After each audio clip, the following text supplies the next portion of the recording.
जी हाँ, आप देख रहे हो रोहिलॉजी और आप सभी को रक्षाबंधन की हार्दिक हार्दिक शुभकामनाएं रोहिलॉजी की ओर से। आपका रिश्ता यूं ही अच्छा कायम रहे और कोविड-19 से बचें। मैं एग्रीकल्चर रिलेटेड हर सप्ताह आपके लिए एग्रीकल्चर करंट अफेयर्स लेकर आता हूं और ये अगस्त फर्स्ट वीक का एग्रीकल्चर करंट अफेयर है। और हालांकि इस सप्ताह बहुत सी चीज़ें नहीं हुई हैं एग्रीकल्चर सेक्टर में, फिर भी बहुत सारी चीज़ें हैं जानने के लिए, स्टैटिक पार्ट के भी चीज़ें हैं जानने के लिए, तो आप वीडियो के अंत तक बने रहें। This is brief introduction about me. आप मुझे इंस्टाग्राम पे फॉलो कर सकते हैं, मेरा आईडी है रोहित कुमार BU के नाम से। अगर आपको मेरी किसी भी वीडियो की PDF चाहिए तो आप रोहिलॉजी को ज्वाइन कर सकते हैं टेलीग्राम पे, और चाहे तो आप मुझे अपने अपडेट्स के लिए फेसबुक पे भी फॉलो कर सकते हैं। चलिए बात करते हैं answer of the previous week की। पिछले सप्ताह मैंने क्वेश्चन पूछा था कि वूल का प्रोडक्शन इंडिया में सबसे ज़्यादा कौन करता है, कौन सा स्टेट करता है। तो सबसे पहले आंसर क्या था, ऋतिक कुमार ने, बहुत शानदार आंसर रहा। उसके बाद गुजिंदर सिंह सिंधु ने आंसर किया था, उसके बाद सालवी ने आंसर किया था। सारे लोगों का बिल्कुल सही आंसर था और सालवी ने यह भी बताया था कि 30% जो वूल प्रोडक्शन इंडिया का वो अकेले राजस्थान करती है। तो बहुत अच्छा रहा इन लोगों का आंसर और सारे लोगों ने सही आंसर किया था। चलिए इससे रिलेटेड थोड़ा सा फैक्ट जान लें। बात करते हैं कि एवरेज एनुअल यील्ड पर शिप इंडिया में कितना है। इंडिया में इसलिए स्पेशल बात किया जा रहा है क्योंकि बाकी अदर कंट्रीज़ में इन कंपैरिजन टू इंडिया बहुत ज़्यादा है और इंडिया का कम है, तो इसीलिए ये क्वेश्चन ज़्यादा इम्पॉर्टेंट है। तो चलिए बात करते हैं इसके आंसर की। तो कौन सा, बिफोर वी स्टार्ट, अगर आप इस चैनल पे नए हैं और आपने अभी तक चैनल को सब्सक्राइब नहीं किया है तो सब्सक्राइब कर ले और बेल आइकन को भी दबा दें ताकि रिसेंट अपडेट्स आपको मिलते रहें और बहुत ही मेहनत से और बहुत ही इंपॉर्टेंट अपडेट्स आपके लिए मैं लेकर आता हूं। तो आप चैनल को सब्सक्राइब करना ना भूलें। आंसर सही होगा तो इसका ऑप्शन ए होगा सही। 0.9 kg पर शिप एवरेज एनुअल यील्ड है। एक साल में एक शिप जो है 900 ग्राम वूल देती है।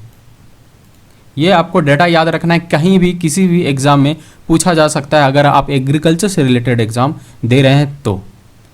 चलिए इसके बारे में थोड़ा सा जान लेते हैं। Wool and textile sector in India. देखिए इंडिया जो है 3rd largest ship population country है पूरे वर्ल्ड में और having 65.07 million sheep producing 43.5 million kg of raw wool in 1718। ये इंपॉर्टेंट है, ये डेटा आप याद रख सकते हैं। 43.50 million kg of raw wool produce हुआ था पिछले ईयर, दैट इज 1718 में। उसमें से 85% जो है वो कारपेट ग्रेड वूल है। देखिए वूल का जो कैटेगरी है वो कैटेगरी वाइज प्रोडक्शन है, क्योंकि बहुत अच्छा वूल का प्रोडक्शन इंडिया नहीं करती है।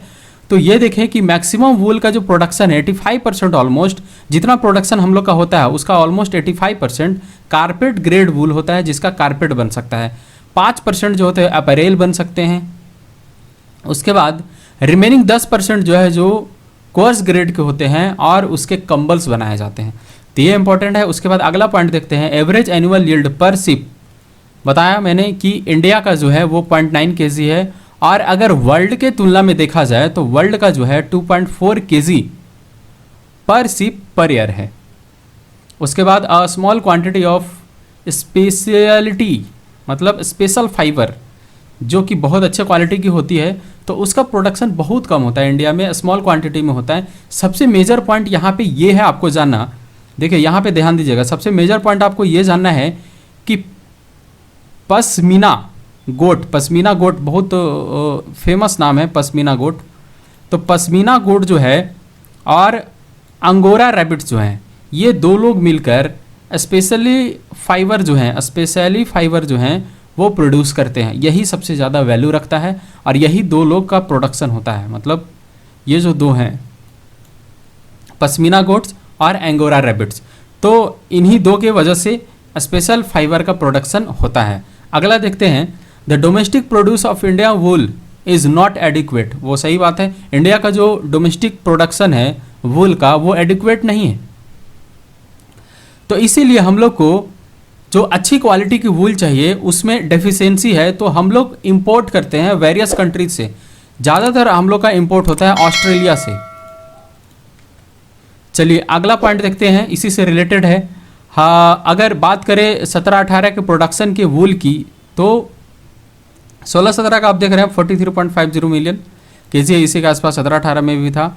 ये ministry of agriculture department animal husbandry से ये कंटेंट लिया हुआ है, सोर्स जो इसका है।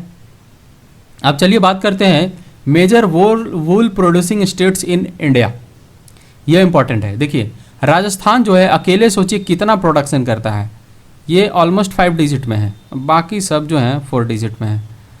तो 13,924.9 क्विंटल्स अकेले राजस्थान प्रोड्यूस करता है। फिर जम्मू कश्मीर है, फिर कर्नाटका है। 3 स्टेट तक हम लोग को एटलीस्ट याद रखना चाहिए कि आफ्टर राजस्थान सबसे ज़्यादा वूल प्रोडक्शन कौन करता है, तो वो करता है जम्मू कश्मीर। ठीक है, 10 मेजर स्टेट्स ऐसे हैं जो ये इसका प्रोडक्शन करते हैं। तो ये था वूल के बारे में। अगला देखते हैं। अब देखिए नेक्स्ट पॉइंट, थोड़ा सा पॉइंट वाइज हम लोग कॉन्सेप्ट को समझे। इस बार क्या हुआ कि 15th फाइनेंस कमीशन जो बैठी, उसके एग्रीकल्चर एक्सपोर्ट को लेकर हायर अथॉरिटी की मीटिंग बैठी और उसने इस रिपोर्ट को जमा किया। सबसे पहले 15th फाइनेंस कमीशन को यह दिया गया था कि आप एग्रीकल्चर के एक्सपोर्ट से रिलेटेड रिपोर्ट सबमिट कीजिए कि किन किन चीज़ों की सुधार की आवश्यकता है और क्या क्या डेवलपमेंट हुआ है और कैसे इसकी डेवलपमेंट की जा सकती है। तो सबसे पहला पॉइंट उन्होंने बोला कि फोकस किया जाए, सबसे पहला पॉइंट उन्होंने बोला कि फोकस किया जाए 22 क्रॉप पे जो वैल्यू चेन बनाते हैं, मतलब डिमांड ड्रिवन अप्रोच। मतलब 22 क्रॉप्स ऐसे हैं जिसका डिमांड है और उस पर अप्रोच किया जाए। तो वही होता है डिमांड ड्रिवन अप्रोच कि मतलब जो मार्केट में डिमांड है उस पर अप्रोच किया जाए। और वैल्यू चेन क्लस्टर जो है इसका सॉल्यूशन ढूंढा जाए, holistic with the focus on value addition. अब क्या है कि उनका कहना है 15th फाइनेंस कमीशन का जो उन्होंने रिपोर्ट सबमिट किया, उसमें यह भी पॉइंट है कि स्टेट लेवल पे एक्सपोर्ट करने के लिए डेवलपमेंट की ज़रूरत है। मतलब create a state level export plan with participation from stakeholders. Stakeholders से भी सलाह ली गई थी कि उनका पार्टिसिपेशन कैसे हो इसमें।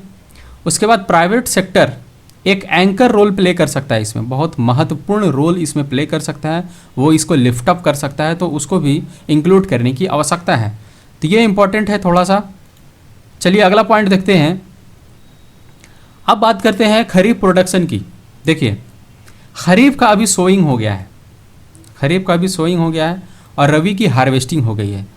हमको पता है कि एक की सोइंग होती है तो दूसरे की हार्वेस्टिंग होती है। अभी वीट जितने भी रबी क्रॉप्स हैं उसकी हार्वेस्टिंग हो गई है और खरीफ क्रॉप की सोइंग चल रही है।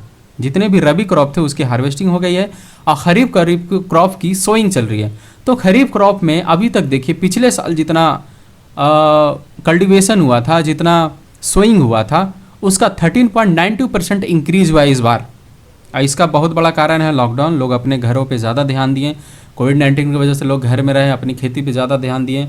माइग्रेंट वर्कर्स थे वो भी घर पे आए, तो लोगों ने इस पे थोड़ा ज़्यादा ध्यान दिया और इसके उपलक्ष्य में क्या हुआ कि एग्रीकल्चर का जो सेक्टर है वो थोड़ा इम्प्रूव हुआ और प्रोडक्शन सेक्टर में भी थोड़ा इजाफा हुआ। अगर बात करें 31/7/2020 तक का ये डाटा है, 31 जुलाई तक का ये डाटा है, उसमें 882.18 लाख हेक्टेयर्स अगेंस्ट पिछले साल कितना हुआ था 784.38 लाख हेक्टेयर्स का सोइंग हुआ था। तो 13.92% का ऑलमोस्ट इंक्रीज है इस बार। तो ये थोड़ा डेटा याद रखने की ज़रूरत है कि ऑलमोस्ट अगर आप 900 बोलें धीरे धीरे हो जाए तो 882.18 लाख हेक्टेयर खरीफ सोइंग हुई है इस बार।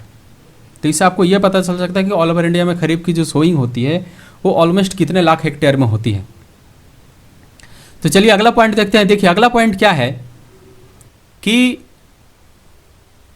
मिनिस्टर हमारे जो हैं नरेंद्र सिंह तोमर, एग्रीकल्चर मिनिस्टर, हमारे मिनिस्टर मतलब एग्रीकल्चर मिनिस्टर नरेंद्र सिंह तोमर, इन्होंने वर्ल्ड बैंक के साथ एक मीटिंग रखा, बहुत बड़ी मीटिंग रखी।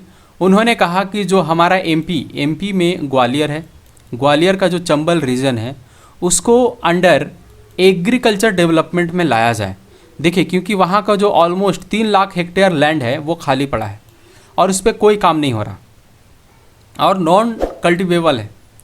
तो क्यों ना एमपी का जो ग्वालियर रीजन का चंबल रीजन है उस पर ध्यान दिया जाए और उसको एग्रीकल्चर सेक्टर में इन्वॉल्व किया जाए। अगर 3 लाख हेक्टेयर ज़मीन एग्रीकल्चर सेक्टर में इन्वॉल्व हो जाता है तो प्रोडक्शन में बहुत ज़्यादा इजाफा हो सकता है और स्टेट को भी इससे बहुत ज़्यादा फ़ायदा हो सकता है। तो हमको ध्यान ये रखना है कि एग्रीकल्चर मिनिस्टर ने किस चीज़ पे ध्यान दिया है, बीहड़ एरिया।